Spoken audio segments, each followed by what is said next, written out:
Pelo sinal da Santa Cruz, livrai-nos Deus, nosso Senhor, dos nossos inimigos. Em nome do Pai, do Filho e do Espírito Santo. Amém.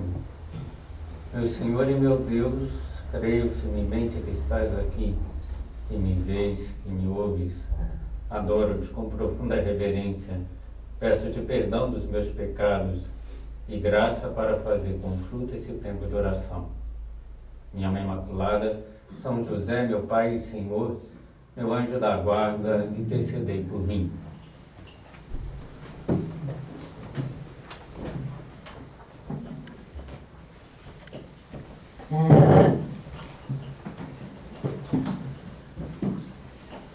Nesse recolhimento de outubro, nós meditaremos sobre ter uma família na igreja.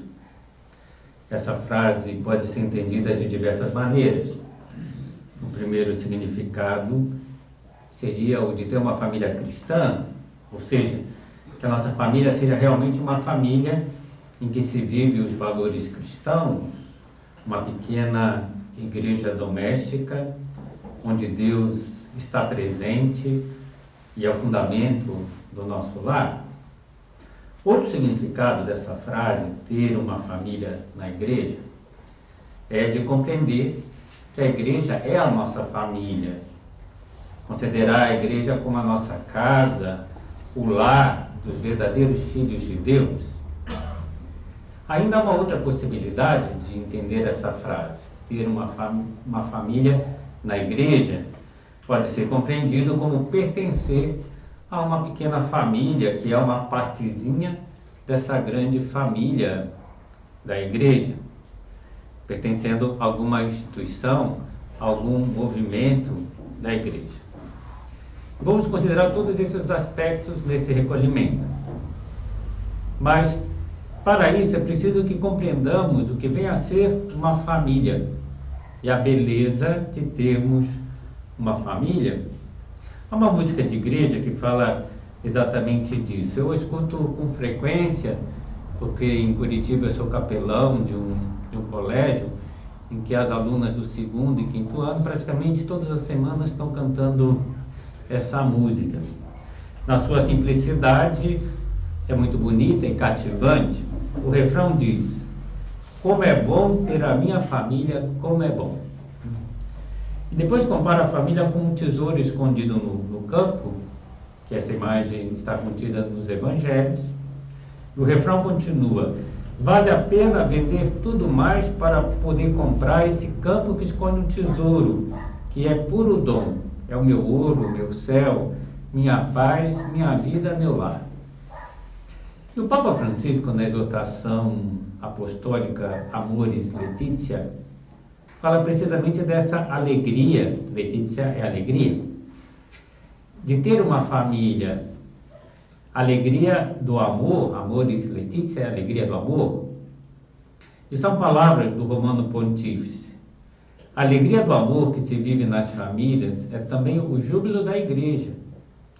Apesar dos numerosos sinais de crise no matrimônio, que todos nós observamos, o desejo de família permanece vivo, especialmente entre os jovens. E isso incentiva a igreja, anima a igreja também.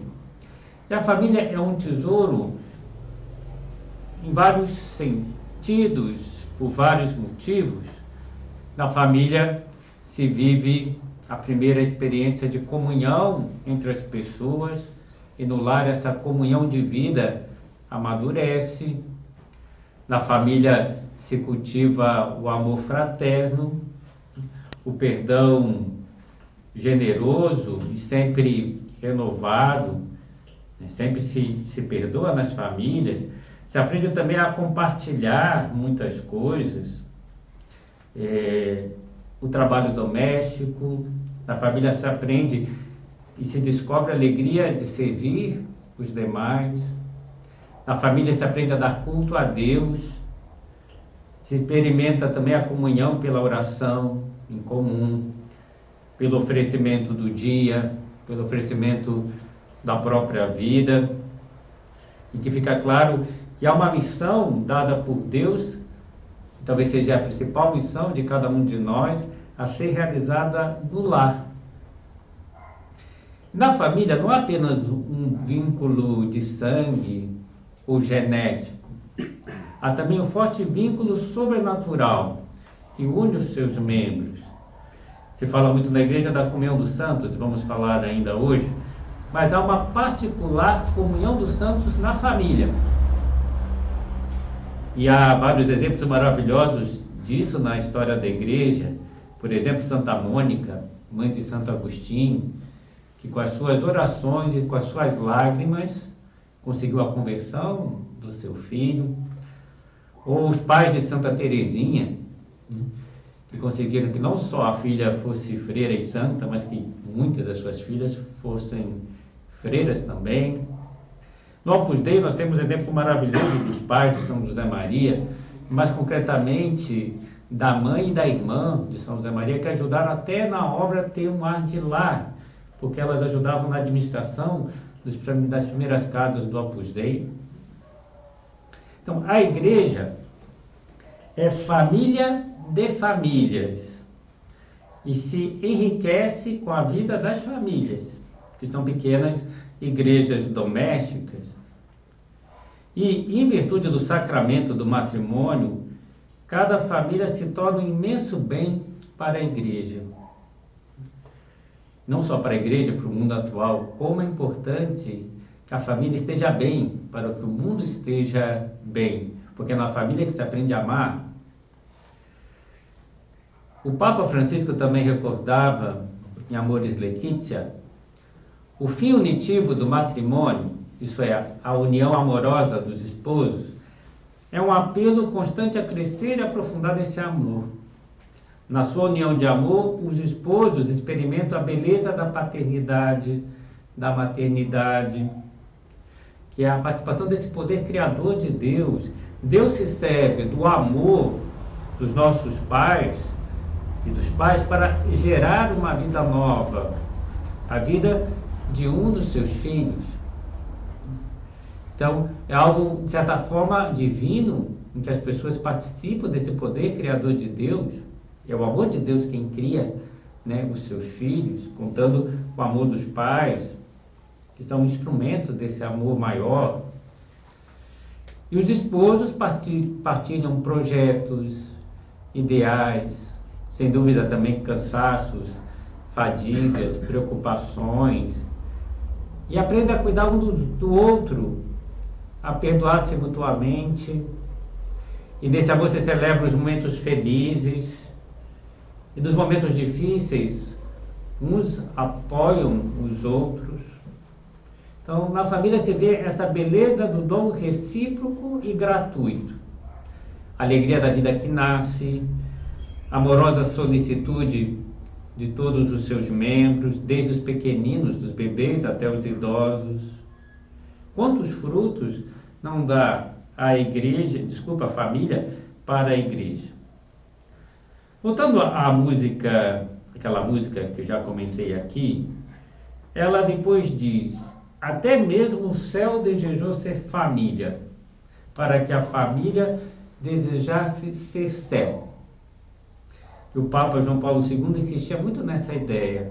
Quantas vezes ele falou que a Santíssima Trindade é uma família, em que há o Pai, o Filho, o amor entre eles, o Espírito Santo, e é próprio, né, dessa família divina a doação. Quem já estudou um pouquinho do mistério da Santíssima Trindade sabe que as pessoas divinas se definem com relação às outras. É uma coisa mais filosófica, mas que são relações subsistentes, né? O que significa isso? O pai é a paternidade, o filho é a filiação, né? O Espírito Santo é o amor entre eles. Então, um é definido com relação ao outro, e a pessoa em si é para o outro, é um ser para o outro. O Papa Francisco, no Ângelus, de 31 de maio de 2015, comentou: a Trindade é a comunhão de pessoas divinas que existe uma para a outra, uma com a outra, uma pela outra, uma na outra. Esta comunhão é a vida de Deus, o mistério do amor do Deus vivo. E ele diz, nós somos chamados a ser como a Santíssima Trindade. A não viver uns sem os outros, ou uns sobre os outros, nenhum contra os outros, mas uns com os outros, uns pelos outros, uns nos outros. E a família proporciona isso, né? De viver para os demais. Nós nos tornamos filhos de Deus pelo batismo e temos essa vida divina dentro de nós. Nós somos chamados a participar dessa vida divina por toda a eternidade. Sermos filhos de Deus para sempre. Mas, já nessa vida, nós devemos nos considerarmos filhos de Deus, porque recebemos essa vida divina em nós.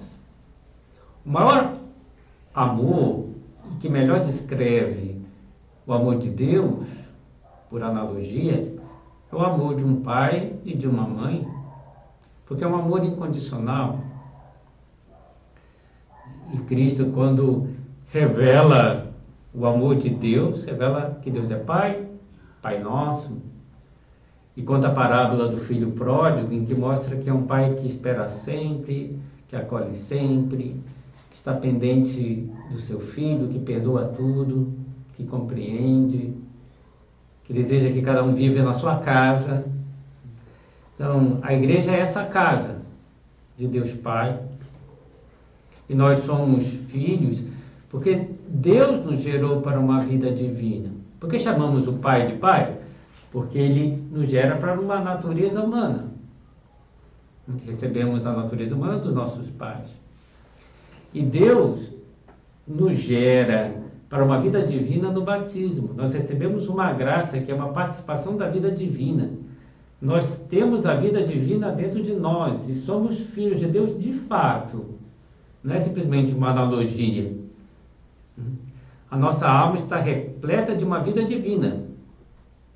De uma forma semelhante a que Cristo tem a vida divina na sua alma humana. Então nós somos filhos de Deus. E todos nós somos filhos, estamos unidos entre nós. E há uma comunhão dos santos. Então temos Deus como Pai. Temos Nossa Senhora como Mãe. Porque Jesus nos deu Nossa Senhora como nossa mãe a todos os cristãos na cruz.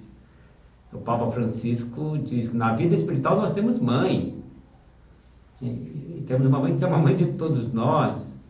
E podemos pensar nesse ano de São José, que temos também o Santo Patriarca como nosso Pai e Senhor, como chamava Santa Teresa, São José Maria também, né, que cuida, né, de nós como cuidava do seu Filho, de Cristo.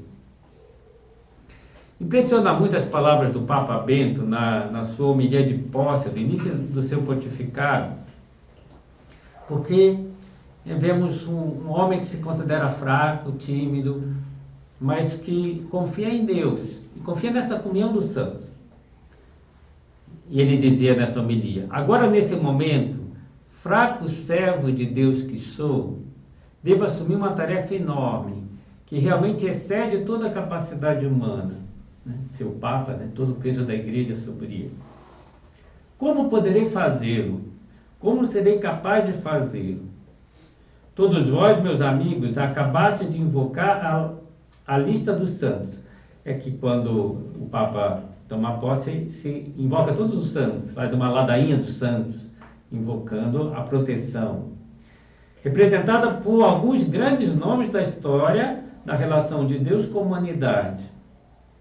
Deste modo, também posso dizer com renovada convicção: não estou só. Não tem que carregar sozinho a verdade que jamais poderia carregar sozinho. Todos os santos de Deus estão lá e me protegem, amparam e conduzem. E as vossas preces, queridos amigos, a vossa indulgência, o vosso amor, a vossa fé, a vossa esperança acompanham-me. De fato, a comunhão do santo consiste não apenas nos grandes homens e mulheres que foram antes de nós e cujos nomes conhecemos, os grandes santos. Todos nós pertencemos à comunhão dos santos.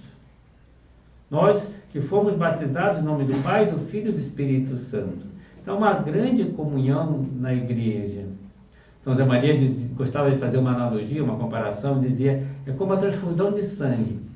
Se alguém está fraco, né, recebe esse sangue, o bom sangue, né, da luta, da santidade, da vida de tantos os santos. Nós temos essa comunhão do santo, principalmente com Cristo, Nossa Senhora, São José, com todos os santos, e também entre nós. E formamos uma família. E é importante que tenhamos essa noção clara, que a igreja é família. Quando o Papa Francisco foi fazer uma catequese sobre a igreja, no início do seu pontificado, né, a primeira definição que ele deu de igreja é família. Para que tenhamos claro isso e que nós podemos nos apoiar, como o Papa Emérito Bento XVI apoiava, na santidade de tantas pessoas. São José Maria também tinha uma fé imensa, dizia, o céu está empenhado em que o Opus Dei, que a obra se realize. Porque a obra é de Deus, não é minha. A igreja é de Deus, e o Papa estava convencido disso. Agora, o que é importante, estarmos muito unidos. Essa união que existia no início da igreja, entre os primeiros cristãos, era impressionante. Há muitas frases nos Atos dos Apóstolos que mostram essa união. Por exemplo, todos perseveravam unidos na oração e na fração do pão, com Maria, mãe de Jesus. Jesus subiu ao céu e todos se unem com Maria. Todos perseveravam na oração, na fração do pão, na comunhão, né? Na celebração da missa. Dos primeiros cristãos, os pagãos diziam, né? Vejam como eles se amam. E se tratavam com tal carinho que as pessoas notavam que era uma família, que era diferente. Todos rezavam unidos. Por exemplo, quando São Pedro foi preso, a igreja se reuniu para rezar e Pedro foi libertado por um anjo da prisão, porque todos estavam rezando por ele. E de onde havia tamanha união? Da mesma fé. Há um hino que fala uma só fé, um só batismo, um só e mesmo Deus e Pai. Então, isso nos une, nós temos a mesma fé, né? Deveria ser assim. E todos os discípulos de Cristo se sentiam seguidores de Cristo, buscavam seguir os ensinamentos do Mestre, buscavam no fundo a santidade de vida, estavam envolvidos na missão de propagar o cristianismo. Todos eles se sentiam protagonistas do apostolado, para levar essa mensagem de Cristo a todos. E todos se sentiam irmãos na fé, com laços mais fortes que o do sangue. Que era um laço mais forte, que era o sangue de Cristo, que os unia. São José Maria uma vez dizia para as pessoas da obra: sabeis porque vos quero tanto, porque vos amo tanto, porque vejo correr nas vossas veias o sangue de Cristo. Que Cristo deu a vida por vocês, né? Isso que eu amo tanto porque Cristo deu a vida por vocês. E na igreja nós temos essa ideia muito clara. E para estar unidos entre nós, é preciso ter a mesma fé. E às vezes a gente vê tanta, não sei se pode falar assim, dissidência ou tanta falta de unidade nesse ponto, né? Às vezes perguntam para mim, o que o Opus Dei pensa sobre tal tema? Eu falo, o Opus Dei não tem união, não tem uma doutrina própria, é a doutrina da igreja. Pode abrir o catecismo e ver o que o Opus Dei pensa, porque está no catecismo, não tem uma doutrina própria, né? Mas é preciso ter essa fidelidade à doutrina da igreja, à moral da igreja. Eu lembro o Papa João Paulo II que dizia uma coisa forte, dizia: eu peço aos padres que não ensinam outra moral diferente do que da igreja, do que está no catecismo quando atendem a confissões. Que me ensinem outras coisas, né? Porque é uma doutrina só que nós temos. Nós devemos ser fiéis. Depois, também é necessário a união com o Papa, que é o vigário de Cristo na terra, que é o representante de Cristo, que goza de uma assistência divina, do Espírito Santo. E temos que reconhecer esse primado do Papa que é até infalível quando diz coisas de fé e de moral. Alguém pode dizer assim, mas de pastoral não. É verdade, não. Ele não é infalível em termos de pastoral. Não sei se ele vai escolher um bispo para uma determinada comunidade, uma diocese, a gente pode discordar até, mas eu não vou discordar. Se é um tema opinável, eu apoio a opinião do Papa, que tem muito mais elementos para julgar e para aceitar do que eu. Né? Quem sou eu para julgar o Papa? Então é preciso ter essa união com o Papa e nunca criticar, que afasta muitas pessoas da Igreja. Onde está o Papa, está Cristo, né? Está a Igreja. São José Maria mostrou na vida um grande amor pelo Papa. Né? E é uma característica até das pessoas do Opus Dei, essa devoção ao Romano Pontífice. São José Maria, quando ele chegou a Roma, porque quis levar o Opus Dei para Roma para romanizar, ele estava indo por uma via, se não me engano, a Via Aurélia, e avistou a cúpula da Basílica de São Pedro. Começou a rezar um credo imediatamente e se emocionou. Por quê? Ele sabia que a Basílica estava construída sobre o túmulo de São Pedro. E é muito forte para ele ver aquela cúpula, né? A igreja está fundamentada, né, sobre Pedro, sobre essa pedra edificaria a minha igreja, e as portas do inferno não prevalecerão sobre ela, contra ela. E os sucessores do Papa são também, os papéis de Pedro, os papas, são essa pedra fundamental. E naquela noite, ele chegou num apartamento que ficava muito próximo, né, dos quartos do Papa. E ele viu a luz acesa, o Papa acho que demorou para dormir, e ele foi para a varanda e passou aquela noite em oração, em vigília, rezando pelo Papa. Tão emocionado que estava, e estava tão próximo do Papa, podendo ver o quarto do Papa, né? E tinha esse amor imenso, e dizia que Roma era a cidade mais bela que existe, porque só ela tem a joia preciosa que é o Papa, o Romano Pontífice, que nenhuma outra tem. Então nós devemos ter essa união com o Papa, e devemos nos perguntar, eu rezo todos os dias pelo Papa, ofereço algum sacrifício pelo Papa, peço que Deus o proteja, o livre dos seus inimigos, né, o torne santo, porque é muito importante que o Papa seja santo, né, porque dá muito bom exemplo para nós, seus filhos. E devemos também sentir um santo orgulho pela Igreja. Uma comparação que eu gosto de dar, às vezes as pessoas começam a criticar até o Papa, os bispos, os padres, pessoas da Igreja. As pessoas têm defeitos? Todos nós temos. A Igreja é formada por homens pecadores e por muitos santos também. Agora, quando se começa a criticar a Igreja, às vezes me vem à cabeça uma comparação que é a seguinte: é como falar, não sei, das manchas que há no Sol. Alguém vai falar, no Sol tem manchas solares, tem mesmo, né? Mas não fica olhando para a mancha, por favor. Olha para a luminosidade do Sol, que nos aquece, que nos ilumina. Sim. Olha para a vida dos santos.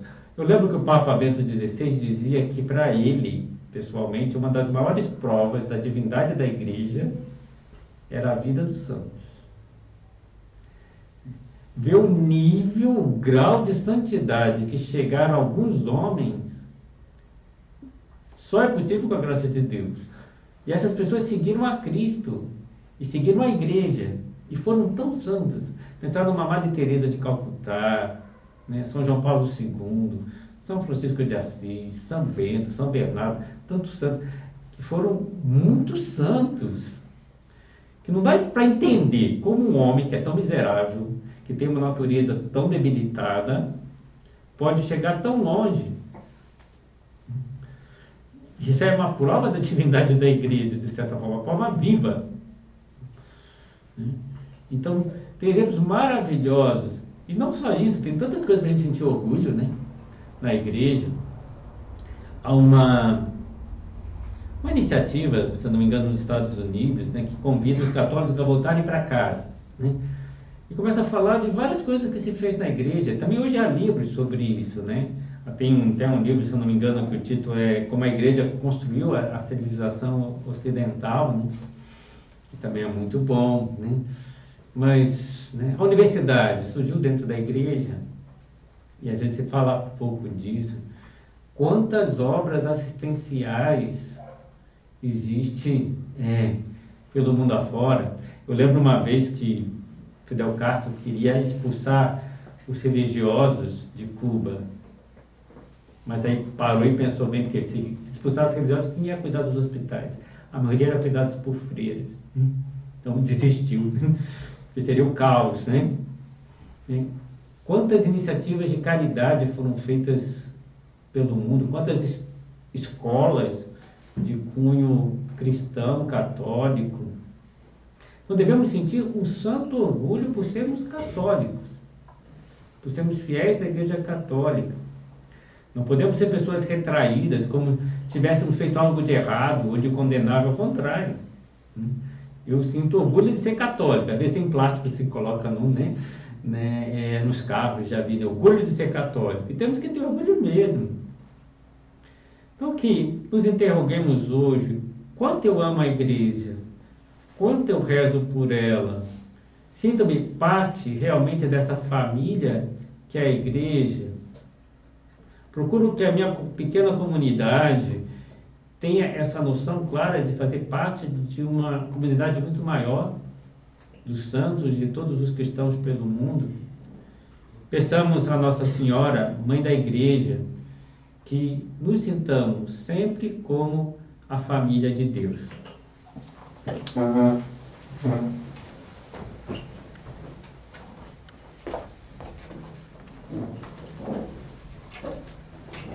Dou-te graças, meu Deus, pelos bons propósitos, afetos e inspirações que me comunicaste nessa meditação. Peço-te ajuda para os pôr em prática. Minha Mãe Imaculada, São José, meu Pai e Senhor, meu anjo da guarda, intercedei por mim.